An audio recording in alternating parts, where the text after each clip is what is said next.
Bonjour et bienvenue à cette causerie dominicale. Alors, toujours dans le cadre du 75e anniversaire du diocèse de Bathurst, nous vous présentons les évêques du diocèse à partir cependant du transfert du diocèse à Bathurst-Mant, c'est-à-dire qu'on ne touche pas la partie de Chatham. Et voici aujourd'hui, on vous parle du troisième évêque de Bathurst, Monseigneur Edgar Godin.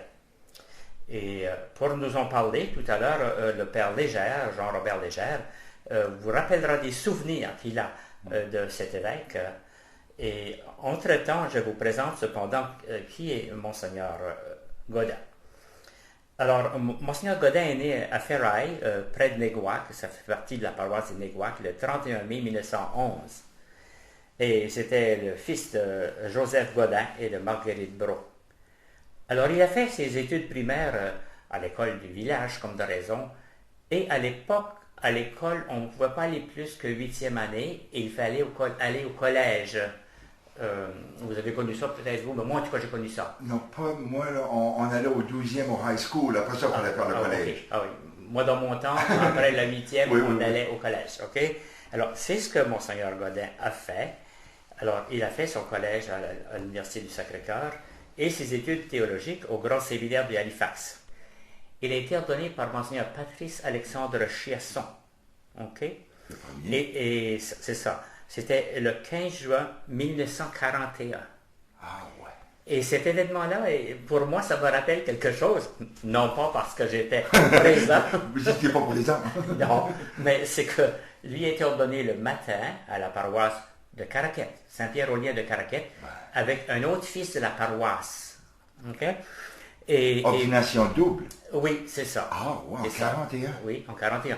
Et moi, j'ai été baptisé dans l'après-midi. Oh, dis-moi pas, parce que ça a dû être un événement historique. Alors, en plus, cette journée-là, ce dimanche-là, c'était la fête Dieu. Oh là là. Et la fête Dieu, il devait faire la procession à l'extérieur à 7 heures du soir. Oh. Mais il y avait tellement de brouillard qu'il a dû la faire à l'intérieur de l'église. OK. Et ça, j'ai retrouvé ça dans des notes de famille. Ah ouais. Oui. Alors, c'est ça. Donc, il était ordonné à Caraquet avec un fils de Caraquet. OK? Et après son ordination, il a été faire des études canoniques à l'Université Laval et à la Grégorienne de Rome, où il a obtenu une licence en droit canonique en 1947. Alors, quand il est revenu au diocèse, il a été successivement vicaire, prédicateur de retraite, vice-chancelier, chancelier, vicaire général et aumônier de l'hôpital de Bathurst. Il y a quelque chose qui vous rejoint, Père Jean. Oui, je me rappelle qu'on parlait de Monseigneur Godin. C'est ça. Juste à côté de l'évêché, l'ancien hôpital ici. Là. Exactement, c'est ça. Donc, il a occupé ce poste-là jusqu'à sa nomination comme évêque de Bathurst le 12 juin 1969. Et c'est Monseigneur Emanuele Calrizzo, délégué apostolique, qui a donné l'ordination, conféré l'ordination épiscopale le 25 juillet à la cathédrale de Bathurst, comme de raison. Oui. Alors, il est revenu une tâche assez, disons, lourde à Monseigneur Godin, puisque Monseigneur Leblanc venait de démissionner, okay? Et il devait le remplacer, et c'était juste après le concile, ce qui veut dire qu'il y avait tout un renouveau à faire. Alors, c'est dans ce contexte-là que Monseigneur a pris le diocèse. Mm-hmm.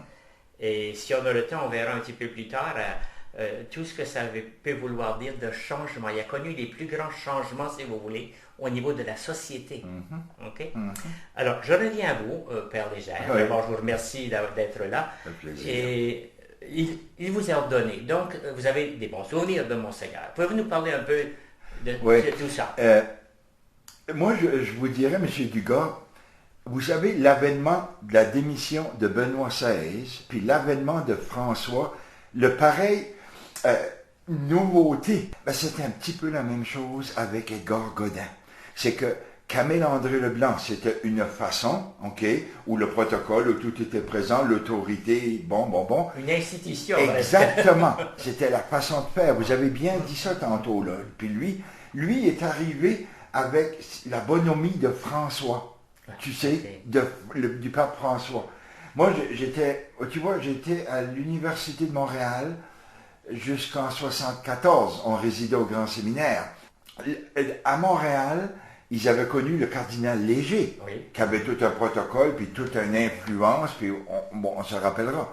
Puis Monseigneur Grégoire, qui lui avait succédé, la même chose. Il a fallu s'ouvrir un peu plus, puis bon.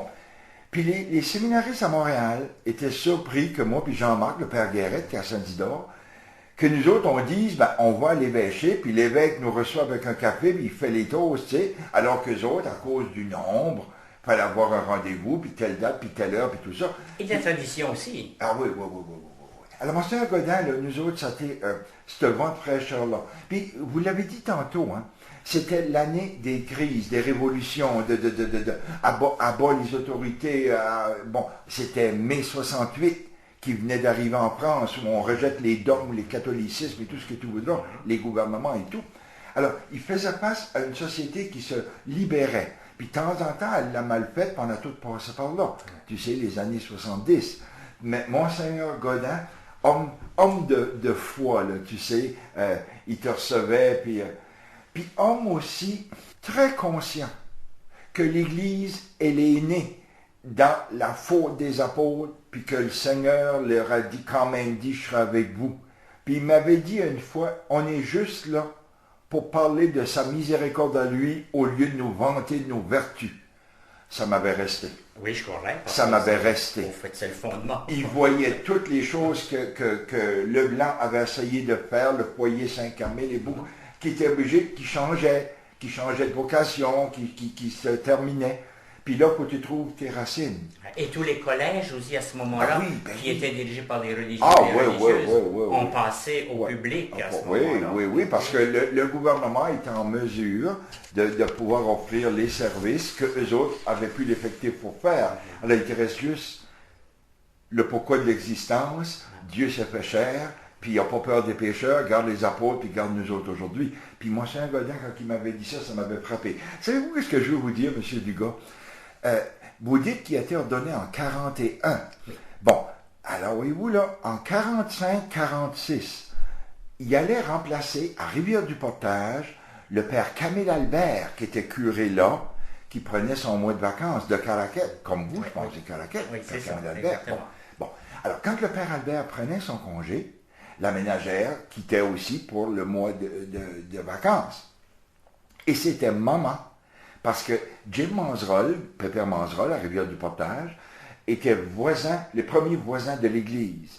Alors c'était maman qui allait faire le repas, il fait de quoi pour souper, à tous les jours pendant le mois de vacances. Quand j'étais tout petit, maman, excusez l'expression, mais chez nous on dit une tronque, une malle, là, tu sais, gros, elle avait un crucifix blanc. Je me rappelle de ça. Puis moi, je l'avais trouvé, j'avais été fouillé là-dedans. Puis elle m'avait dit, ça vient du père Edgar Godin. Quand elle s'est mariée, il lui avait donné ça. Puis moi, quand que j'ai été le voir je croyais que j'avais un appel malgré tous mes fautes, puis mes erreurs, puis bon, c'est là qu'il m'avait dit, bienvenue dans le club.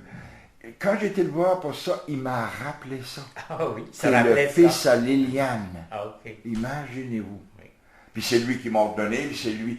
Quand, à un moment donné, tu sais ce que c'est quand on est jeune, puis qu'on devient prêtre, puis on veut être contestataire, puis bon, des choses comme ça, ben là, des fois, ça peut faire des petites frictions avec les autorités du séminaire, là. Nous autres, notre évêque, il était pour nous autres. Ah, c'est incroyable. Alors que les autres évêques, oh non, le séminaire a dit ça. Nous autres, je veux savoir pourquoi ils t'ont dit ça, pourquoi que l'histoire du Québec, ils veulent que tu apprennes ça. Ils prenaient soin de nous autres. On peut dire qu'il était comme avant-gardiste, au fond. Oui. Avant-gardiste, puis moi, j'avais trouvé bien enraciné. Tu sais, tout tombait à côté, là. Tu sais, les prêtres sortaient, puis bon, tout. Puis bien enraciné. Pour lui, là, Dieu est venu sauver, puis c'est l'Église qui en est les premiers escapés. Tu sais. Parce qu'en effet, vous dites tout tombait, parce que toutes les institutions religieuses, et même les mouvements religieux qui existaient, disparaissaient. Cependant, il a surgi d'autres mouvements religieux. Oui.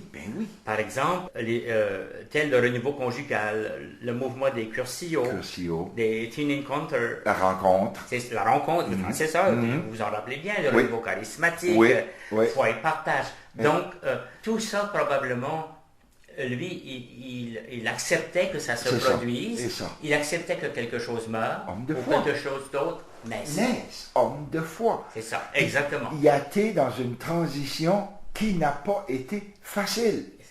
Au niveau des costumes, au niveau de l'influence, au niveau de tout. Une autre façon de voir. Ouais. Un petit peu comme tantôt vous avez rappelé le pape François. Le pape François vient de dire qu'il faut laisser tomber certaines pratiques, certaines façons de faire qui sont désuètes. Ça ne veut pas dire laisser tomber la doctrine. Pas ça qu'on dit. Pas ça ça veut dire. Mais des choses qui aujourd'hui ne parlent plus à notre monde. Qui ne parlent plus. Puis ensuite, il faut accepter que l'Esprit Saint parle pas seulement à un groupe privilégié qui a le droit de rien changer. C'est ça. Et c'est ça que ce petit pape-là est en train de faire, tu sais. Puis, en m'en revenant tantôt, là, je pensais à ça, tu sais, entre Monseigneur Leblanc, duquel moi j'ai un bon souvenir, c'est lui qui nous a confirmé, puis une belle prestance. Un petit peu comme le cardinal Léger, tu sais. Les gens, OK, il est autoritaire, mais une belle prestance, là, tu sais. Tandis que Godin est arrivé, lui, puis oui, comment ça va? Puis tu as une dose, as-tu mangé? À quelle heure tu prends le train pour le séminaire? Passe à l'évêché. Tu sais, là? Et le lien entre Monseigneur Leblanc, par exemple, et le pape Benoît XVI, parce que Monseigneur Leblanc a donné sa démission parce qu'il a dit « Je ne peux plus rencontrer ça. » Exactement. Alors, je trouve qu'il y a un lien évident, et c'est vraiment remarquable que la suite se ressemble. Ben, c'est ça. Alors, Père Légère, je vous remercie beaucoup de cet entretien sur Monseigneur Godin et je vous souhaite une bonne saison d'été. Je vous remercie beaucoup.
Bon dimanche et bonne semaine, et la semaine prochaine, je vous parlerai du 4e évêque du diocèse de Bathurst, Monseigneur Arsène Richard.